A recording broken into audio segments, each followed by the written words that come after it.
ایک دن مدینہ شریف میں ایک عجیب و خاص واقعہ پیش آیا۔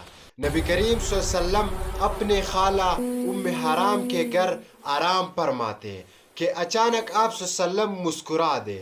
ام حرام نے سبب پوچھا تو آپ صلی اللہ علیہ وسلم نے فرمایا، مجھے اپنی امت کا ایک لشکر دکھایا گیا ہے جو سمندروں پر ایسا سفر کرے گا جیسے بادشاہ اپنے تخت پر بیٹھے۔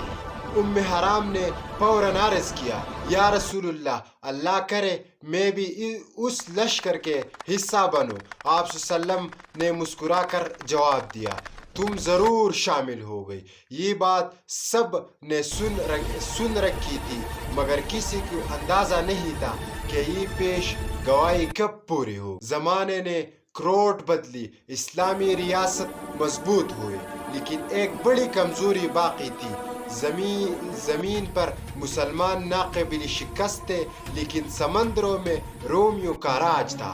صدیوں سے رومیوں کے پاس ایک عظیم نیوی تھی، ایسے کہ پورا بحر روم ان کے نام سے پہچانا جاتا تھا۔ مسلمانوں کے پاس نہ بحری جہاز تھے نہ سمندری جنگ کا تجربہ۔ شام کے گورنر حضرت معاویہ رضی اللہ تعالی عنہ نے دیکھ لیا تھا کہ اگر سمندر محفوظ نہ ہو تو دشمن بار بار حملے کرے گا۔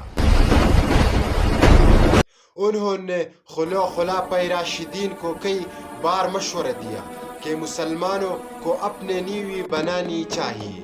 اگر آخر کار حضرت عثمان رضی اللہ تعالی عنہ کے دور میں اجازت ملی، مگر ایک شرط کے ساتھ، اگر تم سمجھتے ہو کہ سمندری جنگ آسان نہیں، تمہارے ساتھ تمہارے اہل خانہ کبھی جائے گی۔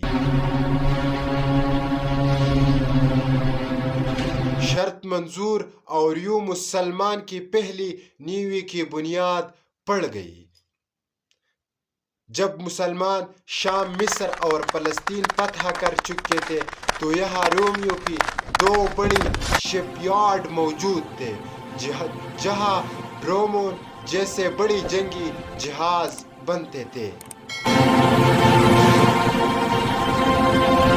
یہ فیکٹریاں برسوں سے بند پڑی تھی۔ حضرت معاویہ نے ماہر کاریگروں اور عیسائی انجینئروں کو اکٹھا کیا اور حکم دیا، اب تم ہمارے لیے جہاز بناؤ گی۔ یوں چند سالوں میں مسلمانوں ریاست کی پہلی مضبوط نیوی تیار ہو گئی۔ جہاز تیار ہوئے تو سب سے پہلے مہم قبرص کی جانب روانہ ہوئے۔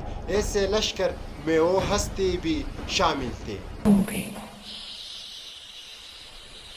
جنہیں رسول اللہ صلی اللہ علیہ وسلم نے خوشخبری دی۔ ام حرام رضی اللہ تعالی عنہ قبرص کے لوگ مسلمانوں کو پہنچتی ہے صلح پر آمادہ ہو گئے۔ یہ اسلامی نیوی کے لیے پہلی تاریخی فتح تھی۔ یہاں ام حرام گھوڑے سے گر کر شہید ہو گئی۔ انہیں آج بھی قبرص میں اعلیٰ سلطان کے نام سے یاد کیا جاتا ہے۔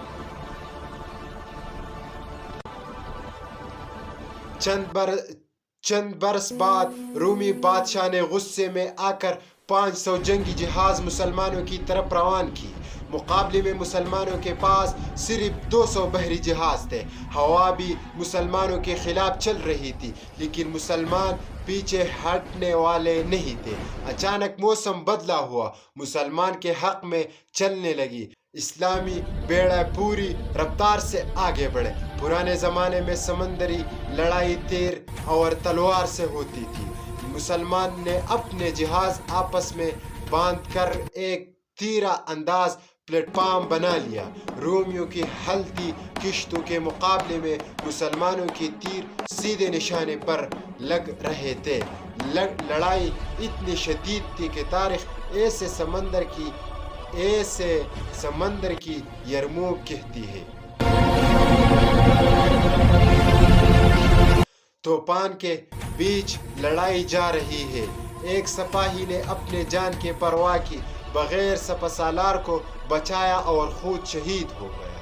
اس قربانی نے مسلمان کا حوصلہ آسمان پر پہنچا دیا۔ رومیوں کے 500 میں سے اکثر جہاز غرق ہو گئے۔ رومی بادشاہ خفیہ طریقے سے بھاگنے پر مجبور ہوا۔ 700 سال بحر روم پر حکومت کرنے والا رومی نیو ایک ہی جنگ میں ٹوٹ گئی۔